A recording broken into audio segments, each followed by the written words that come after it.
नाज़रीन, ईरान के ऊपर हमला होने जा रहा है, बिल्कुल वाज़ेह, और ट्रंप की जानिब से जो नई धमकियां सामने आई हैं उसमें बगैर किसी लगे लिपटी के ईरान के ऊपर हमला करने का ऐलान ट्रंप की जानिब से किया गया है। और ईरान पूरी तरह से तैयार है। ईरान ने अपनी फोर्सेस को मोबिलाइज करना शुरू कर दिया है। स्ट्रेट ऑफ हॉर्मुज़ में अपनी जो प्रेजेंस है उसको बढ़ाना शुरू कर दिया है। खलीज फारिस के अंदर वो तैयार हैं। पूरा मिडिल ईस्ट वो कह रहे हैं कि हमारे निशाने के ऊपर होगा, और ना सिर्फ मिडिल ईस्ट बल्कि इंडियन ओशन, जहां जहां पर अमेरिकी एसेट्स हैं वो सब के सब हमारे निशाने पर होंगे। और ये सबसे बड़ी गलती होगी अमेरिका की अगर वो इजराइल के पीछे हमारे साथ जब ये जंग करता है। गजा के अंदर इजराइल ने एग्रेशन एक्सपैंड कर दिया है, बमबारी तेज कर दी है, और जो मजीद इजरायली फोर्सेस हैं वो दाखिल हो रही हैं गजा के अंदर। इजरायली जर्नल्स, फॉर्मर, उनके मिलिट्री ऑफिशियल्स, उनके थिंक टैंक्स, उनकी जुबानी भी हम आपके सामने रखेंगे कि नेतन्याहू की जो वॉर है इसका नतीजा क्या ग्रेटर इजराइल की सूरत में निकलेगा, क्या मजबूत और डोमिनेट इजराइल की सूरत में निकलेगा, या इजराइल की मुकम्मल तबाही की सूरत में निकलेगा, या इजराइल के इबरतनाक अंजाम की सूरत में निकलेगा। तो ये उन्हीं की जुबानी हम आपके सामने रखेंगे। इस वक्त इजराइल वो जुल्म ढा रहा है जिसकी तारीख में कोई मिसाल नहीं मिलती। शदीद गुस्से की लहर है इस वक्त इस्लामी दुनिया के अंदर और अरब वर्ल्ड के अंदर, और इजराइल जिस रास्ते के ऊपर चल रहा है ये उसकी तबाही का रास्ता है। यहाँ औरतों, बच्चों, मासूम लोगों को शहीद करके वो यहाँ पर अगर सोचता है कि ऐसे वो सरवाइव कर सकता है, तो ऐसा ये तारीख हमें को बात करने की जरूरत नहीं है। तारीख सबसे बड़ा गवाह है कि तारीख में ऐसे लोगों के साथ, ऐसी ताकतों के साथ होता क्या है। इसके ऊपर हम बात करेंगे। ताइवान की जो जंग है वो करीब आ रही है। नाज़रीन, अमेरिका की जानब से 66 जदीद जंगी तैयारी ताइवान को देने का ऐलान कर दिया गया है। ये ऐलान जंग है चाइना के ऊपर। ये सबसे मॉडर्न एयरफोर्स है वो ताइवान को देने का अमेरिका की जानब से ऐलान किया गया है, और चाइना इंतजार नहीं कर सकता। चाइना ताइवान के ऊपर हमला नहीं करना चाहता, लेकिन जंग आ रही है। ताइवान की जो जंग है वो आ रही है। वहां पर ताइवान की मिलिट्री ऑलरेडी जंगी मशकें कुछ 10 दिन पहले वो शुरू कर चुके हैं, और उसमें बाकायदा उन्होंने बताया कि जंगी मशकें इसलिए हो रही हैं कि किसी भी वक्त चाइना जो है वो अटैक कर सकता है। ऑलरेडी वो इसको जो है ना प्रेडिक्ट कर रहे हैं, और अब ये जदीद तरीन जंगी हथियार भेजे जा रहे हैं। चाइना बिल्कुल इंतजार नहीं कर सकता कि वो इंतजार करता रहे कि ताइवान जो है वो ताकतवर होता रहे और फिर वो जाकर हमला करेंगे। ये जो हुआ है, आज से पहले इतने जंगी हथियार ताइवान को नहीं दिए गए, इतने एडवांस जंगी हथियार ताइवान को नहीं दिए गए। तो ये इस तनाज़े के अंदर एक आप कह लें कि टर्निंग पॉइंट है जो होने जा रहा है। न्यूक्लियर बनाना, जदीद तरीन जंगी हथियार, एडवांस टेक्नोलॉजी, ये किसी भी तनाज़े के अंदर टर्निंग पॉइंट ही होता है। आप सोचिए अगर यूक्रेन को अगर कोई न्यूक्लियर दे दे तो फिर क्या रशिया इसी लेवल के ऊपर जंग जारी रखेगा? फिर जंग का सारी जो डायनामिक्स है वो बदल जाएंगे। तो ताइवान को जदीद तरीन एयरफोर्स मिलने जा रही है, तो यहां पर जंग के डायनामिक्स जो है वो बदल रहे हैं। जंग ताइवान की आ रही है। इसके साथ साथ ग्रीनलैंड पर ट्रंप ने मिलिट्री फोर्स का ऐलान कर दिया है। ट्रंप ने ग्रीनलैंड को बजरिया मिलिट्री फोर्स लेने का ऐलान कर दिया है, और वहां पर यूरोप 100% तैयार है अपनी फौजें यूक्रेन में भेजने के लिए। रशिया के साथ जंगबंदी के लिए तैयार नहीं है, और उन टर्म्स को मानने के लिए तैयार नहीं है। उनकी ईगो सामने है, क्योंकि वो रशिया की बढ़ोतरी किसी तौर पर कबूल करने के लिए तैयार नहीं है। 100% यूरोप इस वक्त तैयार है अपनी फौजें वहां पर भेजने के लिए। पूरी इस वक्त तैयारी हो रही है। कोई सर पैर यूक्रेन जंग का समझ नहीं आ रहा, यानी जंगबंदी के हवाले से कोई जंगबंदी इस वक्त वहां पर नहीं होने जा रही है। यूरोप अपनी फौजें भेजने जा रहा है। तो ये मशरिक से लेकर मगरिब और मिडिल ईस्ट, ये सब के सब जो सूरत हाल है हम आपके सामने रखेंगे। नाज़रीन, by the passage of time ये बात वाज़ेह हो रही है कि जो आलमी जंग है वो ट्रंप साहब के टेन्योर के अंदर ही होगी। ट्रंप साहब जो है वो आलमी जंग को रोकने का नारा, बाकायदा आलमी जंग को रोकने का नारा जब ट्रंप लगाकर आए थे, लेकिन जिस तरह की डेवलपमेंट्स हो रही हैं ये बात वाज़ेह होती चली जा रही है कि ये आलमी जंग ट्रंप साहब के टेन्योर के अंदर ही होगी। एक तो ऑलरेडी हम आलमी जंग के साथ साथ चलते चले आ रहे हैं। पिछले कई महीनों के वाकयात हमें उस दहाने के ऊपर लेकर खड़े हुए हैं कि किसी भी वक्त दुनिया आलमी जंग की तरफ सिरक सकती है। तो ट्रंप की जो पॉलिसीज हैं वो आलमी जंग ही की तरफ लेकर जा रही हैं, अमन की तरफ जो है वो लेकर नहीं जा रही हैं, क्योंकि वो एक तो पिछली जंगों को रोकने के अंदर नाकाम है, और दूसरा उनकी जो पॉलिसीज हैं वो नई जंगें इस वक्त छेड़ रही हैं। और ट्रंप का जो बुनियादी प्रॉब्लम है, जो बुनियादी मसला आ रहा है उनकी पॉलिसीज के अंदर, वो है पीस थ्रू स्ट्रेंथ। ये बुनियादी फॉरेन पॉलिसी की वन लाइनर है जिसके ऊपर ट्रंप पूरी दुनिया के फैसले कर रहे हैं। मशरिक से लेकर मगरिब तक वो पूरी दुनिया में इस पॉलिसी को आगे बढ़ा रहे हैं, पीस थ्रू स्ट्रेंथ। और आप जरा अंदाजा करें कितनी हैरानी की बात है, नेतन्याहू ने भी इस पॉलिसी को इंडोर्स किया है। ट्रंप की इस पॉलिसी को नेतन्याहू ने इंडोर्स किया है कि पीस थ्रू स्ट्रेंथ जो है वो हम मिडिल ईस्ट के अंदर जो है वो लेकर आएंगे, और यही चीज जो है वो मजीद जंगों की तरफ इस वक्त लेकर जा रही है। ट्रंप ने कुछ ही देर पहले ईरान पर हमला करने का ऐलान किया है। इससे पहले लगी लिपटी बातें की जाती हैं कि ईरान के साथ ये होगा, 2 ऑप्शंस हैं, फलाना है। अब वाज़ेह तौर पर ईरान पर हमला करने का ट्रंप ने अनाउंस कर दिया है। जरा 2 स्टेटमेंट्स मैं आपके सामने रखता हूं। If you do not reach an agreement Iran, you will be bombed like never before. ये ट्रंप के अल्फाज हैं, you will be bombed like never before. ये ईरान को मुखातिब करते हुए ट्रंप ने कहा है। इससे पहले bad things will happen, other options हैं वो हम इस्तेमाल करेंगे, all options are on the table. इस तरह की थोड़ी सी ढकी छुपी बात कही जाती है। आज ट्रंप ने कहा कि ऐसी बमबारी करेंगे जो ईरान तुम पर आज से पहले नहीं हुई। अब जरा अंदाजा तो करें किस तरह ये बात कर दी जाती है, कितने करोड़ों लोगों की जिंदगी इससे मुतासर होंगी। ठीक है, और ट्रंप कह रहा है कि you will be bombed like never before, this is the peace through strength. ये ट्रंप की पॉलिसी है और ये दुनिया को जंगों की तरफ लेकर जा रही है। We will attack Iran. मैंने आपको कहा ना कि बहुत बड़ी स्टेटमेंट अमेरिका से आ गई है, लगी लिपटी कोई बात नहीं है। वी विल अटैक ईरान, हम हमला करेंगे ईरान के ऊपर, and impose sanctions on if we do not reach an agreement on its nuclear programme. वो तो एक लिबादा सा है कि न्यूक्लियर प्रोग्राम पे, न्यूक्लियर तो बना नहीं रहा ईरान। न्यूक्लियर के ऊपर तो चाइना, रशिया, अभी जो उनकी बीजिंग मीटिंग हुई उसमें सारी चीजें वाज़ेह आ चुकी हैं। उन्होंने इस बात को एंडोर्स किया कि ईरान न्यूक्लियर नहीं बनाना चाहता। असल बात यह है कि इजराइल की डोमिनेंस को कबूल किया जाए, सरेंडर किया जाए इजराइल के सामने, अमेरिका के सामने, रेजिस्टेंस की सपोर्ट छोड़ी जाए, फलस्तीन की हिमायत की सपोर्ट छोड़ी, ये बुनियादी बात है। और अपनी जो अस्करी पावर है उसको वहीं पर रोका जाए, बल्कि रिवर्स किया जाए, अपने मिसाइल प्रोग्राम को रोका जाए, ये बात है। न्यूक्लियर तो एक बस एक बयानी की हद तक है। ईरान का फतवा मौजूद है, सुप्रीम लीडर का फतवा मौजूद है कि हम न्यूक्लियर नहीं बनाना चाहते अनटिल एंड अनलेस हमारे ऊपर अटैक होता है। तो यहां पर जब सीधी जंग की धमकी दी गई, और जो पीस थ्रू स्ट्रेंथ की हम बात कर रहे हैं, ट्रंप ने साथ कहा कि रशिया के ऊपर हम मजीद सैंक्शंस लगाएंगे और टैरिफ लगाएंगे हम रशिया के ऊपर अगर peace is not reached. Peace is not reached, ये पॉलिसीज हैं जनाब जो पीस तक लेकर जा रही हैं। तो वो टेक्निकल प्रॉब्लम है, उसका नतीजा उल्टा ही निकल रहा है। आप देखें, रशिया इतनी बड़ी जंग से नहीं हारा, रशिया के खिलाफ पूरा वेस्ट खड़ा हो गया, वो पीछे नहीं हटा, वो उसको प्रेशराइज नहीं किया जा सका। तो अब ये नई सैंक्शन रशिया को प्रेशराइज करेंगे। अब जरा सोचे तो सही, मतलब ये ट्रंप की सैंक्शन जब वो रशिया को प्रेशराइज कर लेंगे। इससे पहले जिस तरह अमेरिका ने सपोर्ट की है, CIA, पूरा यूरोप जनाब बैठा हुआ था, hundreds of billions of dollars दे दिए, तो रशिया तो लड़ा है। अब ये सैंक्शंस रशिया को मनवाएंगी कोई बात, तो ये बुनियादी पॉलिसी का प्रॉब्लम है जो जंगों को आगे बढ़ा रहा है। अब देखें ना, ट्रंप ने कहा था 24 घंटों के अंदर यूक्रेन की जंग रुक जाएगी। वो 24 घंटे तो पता नहीं किधर किधर गए। ठीक है, वो जंग रुकती हुई किस तौर पर नजर नहीं आ रही है। और नई जंगें ईरान के साथ जंग छिड़ने जा रही है और उधर चाइना के साथ छिड़ने जा रही है। ईरान ने अमेरिका के साथ किसी भी किस्म के डायरेक्ट निगोशिएशन से इनकार कर दिया है और उन्होंने कहा हमारी फोर्सेस रेडी हैं, हम जंग नहीं चाहते, हम अमन की बात कर रहे हैं, सीजफायर की बात कर रहे हैं, लेकिन अगर हमारे ऊपर हमला होने जा रहा है, देखिए जिस तरह से ईरान खड़ा है कोई खड़ा नहीं हो सकता। और ये नाजुक लम्हात हैं, करोड़ों लोगों की जिंदगियां जो है वो दांव के ऊपर लगी हुई हैं। और जिस दिन ईरान की जंग शुरू हो गई, ना सिर्फ ये रीजन बदल जाएगा बल्कि पूरी दुनिया बदल जाएगी इस जंग से। यूक्रेन की जंग ने क्या दुनिया बदली है, ऑलरेडी जो मिडिल ईस्ट में जंग चल रही है उसने भी दुनिया में कितना असर डाला है। ईरान की जो जंग है वो पूरी दुनिया को बदल कर रख देगी। ये कोई मामूली लम्हात नहीं है। अमेरिका इस लेवल के ऊपर आ गया है और कह रहा है कि हम अटैक करेंगे। तो ईरान कह रहा है कि हम सरेंडर तो करने वाले नहीं है, हमारी फोर्सेस तैयार हैं और हम एक फैसला कुन जंग लड़ने के लिए फिर तैयार हैं। अगर ये ऐसे ही है तो फिर ऐसे ही सही। हाँ, हम जंग नहीं करना चाहते लेकिन फिर हम सरेंडर भी नहीं करेंगे। We have reached the stage of effective military deterrence and will not hesitate to confront the ambitions and threats. We are monitoring all enemy movements and are prepared to make sacrifices. ये बड़ी important line है। हम sacrifices करने के लिए यानी जाने कुर्बान करने के लिए तैयार हैं।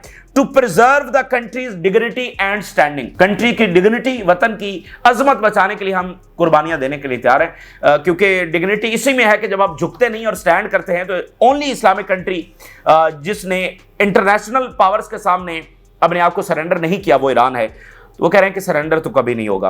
We warn our enemies that any attack on Iranian sovereignty will be met with a strong and aggressive response. बहुत बड़ा जवाब हम देने जा रहे हैं। और टेलीग्राफ ये लिख रहा है, ईरान ना सिर्फ अमेरिकी बेसिस के ऊपर अटैक करेगा बल्कि इंडियन ओशन के अंदर जो बेस है उसमें अमेरिका के साथ बर्तानिया की जो एसेट्स है उनको भी निशाना बनाया जाएगा, क्योंकि दोनों मिलकर ये सारा कर रहे हैं। No discrimination in targeting British और American forces if Iran attacked, Telegraph लिख रहा है और सीनियर ईरानियन ऑफिशियल्स को कोट कर रहा है। अगर हमारे पर अटैक हुआ तो अमेरिका और बर्तानिया दोनों हमारे निशाने के ऊपर होंगे। तो ये मतलब कोई मामूली चीज तो नहीं। उधर अमेरिका कह रहा है कि हम अटैक करेंगे, आगे से ईरान कह रहा है कि हम ऐसा अटैक करेंगे। तो ये कोई शुगल तो नहीं हो रहा है। बड़ी नाजुक घड़ियां हैं, हम बिल्कुल किसी दहाने के ऊपर खड़े हुए हैं। किसी भी वक्त कोई भी भयानक महाज जो है वो इससे आगे बढ़ सकता है। और दो चीजें हैं, दो ही चीजें होंगी। एक चीज तो ये है, या अमेरिका पीछे हटेगा अपनी इन डिमांड से, अमेरिका पीछे हटेगा और इजराइल को जो है वो दायरे के अंदर लेकर आएगा, या फिर दूसरी बात यह कि वो ईरान के ऊपर हमला करेगा। क्योंकि ईरान इन चीजों से पीछे हटने वाला नहीं है कि वो इजराइल के सामने सरेंडर करे और रेजिस्टेंस की हिमायत से पीछे हटे, ऐसा होने वाला नहीं है। तो या तो अमेरिका ने अपनी डिमांड से पीछे हटना है, सिर्फ न्यूक्लियर के ऊपर आकर टॉक्स करे, इसके लिए ईरान तैयार है, तो या फिर जो अमेरिका कह रहा है फिर वो हमला करता है तो फिर हमला ही होगा। इसके अलावा कोई तीसरी चीज नहीं है। और ये ट्रंप के लिए और अमेरिका के लिए सबसे बड़ी गलती होगी। और ट्रंप इंतजामिया के अंदर बहुत बड़े इस वक्त इख्तलाफात है। इवन वो जो चैट लीक हुई यमन के ऊपर, उसके ऊपर अभी ताजा रिपोर्ट ये सामने आई है कि ट्रंप बहुत ज्यादा प्रेशराइज था और वो सीक्रेटली मुख्तलिफ मशवरे भी कर रहा था कि इसमें क्या करना चाहिए, हटा देना चाहिए, नहीं हटाना चाहिए। और फिर उसने सोचो विचार के अंदर रहा कि इतने अर्ली स्टेजेस के ऊपर अगर वो इतने आला उहदेदारों को हटा देता है तो फिर इसका क्या बनेगा। तो इसलिए और फिर उसने शो किया कि मैं अंडर प्रेशर नहीं हूं, मीडिया के ऊपर ऐसे शो किया कि ये तो मामूली सी बात है। मगर ताजा रिपोर्ट के मुताबिक कि किस तरह से ट्रंप इंतजामिया के अंदर इख्तलाफात है और जेडी वैंस ने यमन के ऊपर हमला करने से जो है ना इसको रिजेक्ट किया था। तो यूं यूं ये जंगें बढ़ती चली जाएंगी, रिजल्ट्स निकलने नहीं है, इकोनॉमी के ऊपर असर पड़ेगा। ऑलरेडी दुनिया अलग अंदाज में अपना इकोनॉमिक इंफ्रास्ट्रक्चर भी बना रही है। यूरोप कह रहा है कि अपना असला बनाएंगे, अमेरिका से नहीं खरीदेंगे, इत्तेहादी अपना रास्ता देख रहे हैं। तो ये अमेरिकी अंपायर को तेजी के साथ डिक्लाइन की तरफ लेकर जाएंगी। अगली बात यह है कि इजराइल ने गजा के ऊपर अगली बात यह है कि इजराइल का अग्रेशन जो है वो गजा के ऊपर जारी है और पिछले 12 घंटों के अंदर 51 फलस्तीनी जो है वो शहीद हो गए हैं और इससे ज्यादा बड़ी तादाद के अंदर जख्मी हैं और फुल स्केल बमबारी इस वक्त हो रही है। फुल स्केल वॉर गजा के ऊपर शुरू हो चुकी है। ये सिर्फ मीडिया गेम है, ये कुछ लफ्जों का खेल है कि अच्छा नहीं ये लो लेवल की है, अच्छा ये फलानी लेवल की है, कुछ लो लेवल की नहीं है। 51 से ज्यादा फलस्तीनी 12 घंटों के अंदर शहीद हो गए हैं और रोजाना 50, 70, 80 फलस्तीनी शहीद हो रहे हैं पिछले 5-7 दिनों से और रोजाना 100 से ज्यादा फलस्तीनी जख्मी हो रहे हैं। तो ये फुल स्केल नहीं तो और क्या है, ये सिर्फ मीडिया वॉरफेयर है जिसमें थोड़ा सा हाइप उसको कम दी जा रही है कि अच्छा ये तो अभी इब्तदाई लेवल का। डेफिनेटली हर जंग के अंदर एस्केलेशन की गुंजाइश रहती है, तो इसमें भी अभी इजराइल ने मजीद एस्केलेट कर दिया है, लेकिन जो जारी है वो ऑल आउट वॉर है जिसके अंदर इतने लोग जो है वो शहीद हो रहे हैं। इंटायर फैमिलीज, पूरी फैमिलीज, मतलब ग्रैंड पेरेंट्स से लेकर पेरेंट्स फिर उनके बच्चे, पूरी की पूरी फैमिली जो है वो इस तरह से शहीद हो रही है। दुनिया में जो जुल्म इस वक्त यहां पर हो रहा है इसकी कोई मिसाल नहीं मिलती। और अभी एक और रिपोर्ट सामने आई, रफा के अंदर जो है वो पैरामेडिक्स का एक क्रू मिसिंग था पिछले 8 दिनों से। पैरामेडिक्स का क्रू पिछले 8 दिनों से मिसिंग था। अभी उनकी बॉडीज मिल गई हैं, 5 की बॉडीज रिकवर की गई हैं तल अल सुल्तान रफा के एरिया से। आप जरा अंदाजा करें, दुनिया की किसी जंग में डॉक्टर्स को भी मारा जाता है, नर्सेस को भी मारा जाता है, एड वर्कर्स को भी मारा जाता है।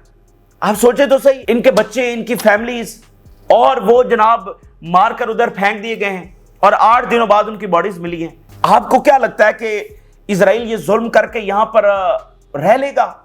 मतलब क्या माजी में ऐसा हुआ है? क्या कॉलोनीज बड़े बड़े जुल्म करती हैं?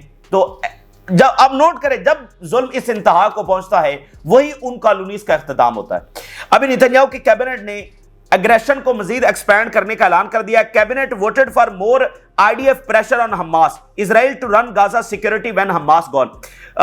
मोर प्रेशर ऑन हमास, मुराद ये कि वो जंग को प्रेशर कह रहे हैं, ये जो हम हमले कर रहे हैं हमास को प्रेशराइज कर रहे हैं। तो हमला मजीद एस्केलेट करने का, अग्रेशन एस्केलेट करने का ऐलान कर दिया। मजीद फौज दाखिल की जा रही है और बमबारी मजीद तेज कर दी गई है। और जो एक वॉलंटरी इन्होंने वो डायरेक्टोरेट बनाया है फलस्तीनियों को डिस्प्लेस करने के लिए, उसका सरबराह भी इन्होंने मुकर्रर कर दिया है।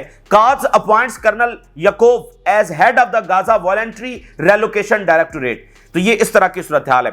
तो देखिए ये है इजराइल का अग्रेशन। मैं आपके सामने 4 सिर्फ हेडलाइंस रखूंगा। ये इत्तेजाक ब्रेक इनका बहुत मशहूर जनरल है, उसके मैं 4 हेडलाइंस आपके सामने रखूंगा। एक तरफ ये नेतन्याहू की जंग है, एक तरफ इजराइल की हैबत है, जंगी हथियारें हैं, टैंक्स हैं, मासूम फलस्तीनी शहीद हो रहे हैं, वेस्ट बैंक के अंदर भी, गजा में भी, लेबनान के अंदर बमबारी हो रही है, शाम में हो रही है।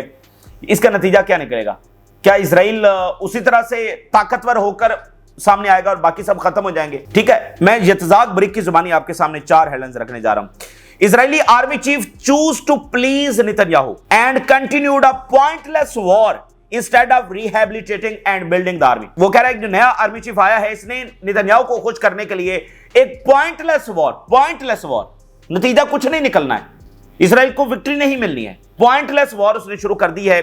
और बजाय इसके कि वो आर्मी को अपग्रेड करता, इसको एक्सपैंड करता, आर्मी को मजीद भर्तियां करता, इसको अपग्रेड करता, उसने एग्जॉस्टेड आर्मी को एक नई जंग के अंदर भेज दिया है।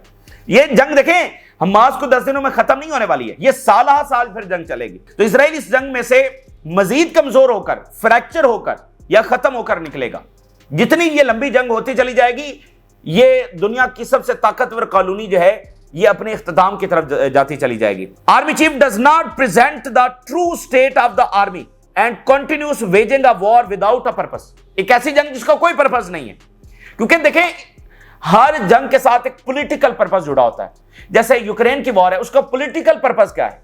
एट द एंड जो जंगें होती है वो पॉलिटिकल सॉल्यूशन के ऊपर खत्म होती हैं। हर जंग का एक पर्पस होता है। जैसे यूक्रेन वॉर है, इसका पर्पस टेरिटरी लेना नहीं है, इसका पर्पस यह है कि नेटो का हिस्सा नहीं बनेगा यूक्रेन। यह है बात जो टेबल के ऊपर की जाएगी। यहां पर क्या है? सिर्फ 79 लोगों को मारना, इसमें से कोई नतीजा उनको नहीं निकलना है। और जो बाकी फैक्टर्स आप देखें, जैसे रीजन रिवर्स कर रहा है, बाकी इत्तेहादी रिवर्स कर रहे हैं, वो भी साथ साथ जारी है। We will stand on the edge of the abyss, resuming the war will lead to the deaths of the hostages and increase casualties among our forces. इस जंग का नतीजा सिर्फ यह निकलेगा कि कैदी मारे जाएंगे, हमारे मजीद फौजी मारे जाएंगे, and the residents of the Gaza, और गजा के अंदर जो सिविलियंस हैं उनकी मजीद कैजुअलिटीज होंगी। इसका नतीजा सिर्फ ये निकलेगा और इजराइल को वो मजीद कमजोर करेगा। अब ये लाइन देखिए, resuming the war will cause us to lose the support of the countries. इसका नतीजा ये निकलेगा कि वो तमाम ममालिक जो हमें सपोर्ट करते हैं उनकी सपोर्ट हमें खोना पड़ेगी। That support us and will erode our national resilience. ये इत्तेजाक बरी के अल्फाज हैं कि पॉइंटलेस वॉर है, पर्पस के बगैर जंग है, नतीजा कुछ नहीं निकलना बल्कि इजराइल की तबाही की सूरत में नतीजा निकलेगा। तो ये बुनियादी बात है। ये अग्रेशन कब तक जारी रहता है, कितना आगे जाता है, हम कुछ कह नहीं सकते। और फिर आप देखिए इसी कैबिनेट मीटिंग के अंदर ना ही शिनबेत का चीफ बैठा था, ना मोसाद का चीफ बैठा था। दो सबसे बड़ी एजेंसीज हैं, उसके चीफ नहीं बैठे हुए थे, और नेतन्याहू और उसके वही समोतरेज और बैन गवर, ये सारे लोग बैठे हुए हैं। तो ये कैबिनेट अपने ही मुल्क के अंदर आइसोलेट हो चुके हैं और इनके फैसलों को सपोर्ट नहीं किया जा रहा है। लेकिन बहरहाल ये अग्रेशन इस वक्त जारी है। चाइना के साथ नाज़रीन जंग होने जा रही है और तेजी के साथ मामलात वहां पर बढ़ रहे हैं। ऑलरेडी एक एस्टीमेट ये लगाया जाता है कि 2027 तक चाइना ताइवान वॉर शुरू हो जाएगी, 2027 के अंदर। और ताइवान में इसी हवाले से तैयारियां की जाती हैं, अमेरिका इसी हवाले से तैयारी कर रहा है। लेकिन जो वाकयात ट्रंप इंतजामिया के बाद शुरू हो गए हैं, उसके बाद यह है कि यह जंग किसी भी वक्त शुरू हो सकती है। आने वाले महीनों, हफ्तों, एक साल, किसी भी वक्त यह जंग जो है वो शुरू हो सकती है। उसकी वजह यह है कि एक स्टेटस को बरकरार था, उस स्टेटस को तोड़ दिया गया है। अमेरिका ने असलह सप्लाई को बहुत ज्यादा तेज कर दिया है। अभी 66 जदीद जो जंगी तैयारियां वो अमेरिका ने भेजने का ऐलान कर दिया है। अब देखें चाइना जो है उसने ताइवान लेना है, इसमें कोई दो राय बात नहीं है। उन्होंने वाजे उनकी पॉलिसी है कि हमने ताइवान को लेना है। और अभी रिसेंटली कोई 1 महीना पहले चाइना का जो बयान था कि ताइवान को लेने से अब हमें दुनिया की कोई ताकत रोक नहीं सकती और वो वक्त आ गया। तो ताइवान को उन्होंने लेना है। तो ताइवान को कब वो लेंगे? जब ताइवान न्यूक्लियर पावर बन जाएगा, जब ताइवान के पास दुनिया के जदीद तरीन जंगी हथियार हो जाएंगे, जब वो बहुत ताकतवर अपनी मिलिट्री बना लेंगे, तब चाइना जो है वो ताइवान के ऊपर हमला करेगा। ऐसा तो नहीं है। तो अगर ये स्टेटस को बरकरार रहता तो हो सकता है 10 साल भी लग जाते, क्योंकि चाइना ताइवान पर हमला नहीं करना चाहता। वो ताइवान के लोगों को अपना हिस्सा समझता है, तो उन पर वो हमला कैसे कर सकता है? लेकिन जब यहां से अमेरिका असला भेजना शुरू हो गया है, तेज कर दिया है, तो फिर चाइना ताइवान के ताकतवर होने का इंतजार करेगा, क्योंकि ताइवान तो ताकतवर होता चला जाएगा। तो इसलिए चूंकि स्टेटस को टूट गया है, तो इसलिए यह हमला जो है वो नागुज़िर हो चुका है। और फिलिपाइन के ऊपर मजीद मिसाइल डिप्लॉय कर रहा है अमेरिका, और उन्होंने कहा कि हम फिलिपाइन के साथ ये अलायंस और ये वो आगे जारी रखेंगे। इस वक्त फिलिपाइन और अमेरिका की जंगी मशकें भी हो रही हैं। और फिलिपाइन के अंदर जो मिसाइल डिप्लॉय किए गए, उसने तमाम चाइनीज स्ट्रेटेजिक साइट्स को अपनी रेंज के अंदर इस वक्त ले लिया है, जिसके ऊपर ऑलरेडी चाइना का सख्त रद्द-ए-अमल आ रहा था। और अब ये फाइटर जेट्स भेजने का ऐलान कर दिया है। बहुत हालात वहां पर खराब होंगे, और ये सब पीस थ्रू स्ट्रेंथ है, ये Trump policy. US delivers first F-16V fighter jet to Taiwan to boost air defence against China threats. US unveils Taiwan's game changing F-16 amid rising tensions.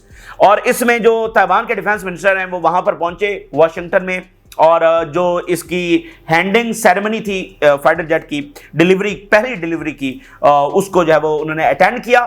66 ये जंगी तैयारे जो भेजे जाएंगे। मल्टी बिलियन डॉलर ये deal है और tensions with China continues to escalate. इसके ऊपर चाइना का भी मजीद रद्दमल आएगा, लेकिन उन्होंने एक जो स्टेटमेंट वहां से आई है कि हम साउथ चाइना सी में अपने इंटरेस्ट को डिफेंड करने के लिए इस वक्त तैयार हैं।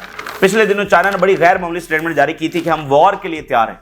ये चाइना ऐसी कभी स्टेटमेंट जारी नहीं करता है। उन्होंने कहा कि हम वॉर के लिए तैयार हैं। अभी उनकी स्टेटमेंट आई है कि हम साउथ चाइना सी में अपने इंटरेस्ट को प्रोटेक्ट करने के लिए पूरी तरह से तैयार हैं। ये ऐलान जंग है चाइना की तरफ से। मैं आपको बता रहा हूं अभी पिछले दिनों क्या हुआ था, 153 जंगी तैयारे चाइना ने भेज दिए थे जंगी मशकों के लिए। उन्होंने ताइवान को घेर लिया था। Never ever in history 153 fighter jets उन्होंने ताइवान भेज दिए। ऑलरेडी वहां पर बहुत गुस्सा चाइना में बढ़ रहा है। तो इसके बाद मतलब आपको बहुत ज्यादा कशीदगी साउथ चाइना सी में नजर आने वाली है। ग्रीनलैंड में क्या हुआ, ग्रीनलैंड में ट्रंप ने अनाउंस किया है कि वो मिलिट्री एक्शन लेने जा रहे हैं।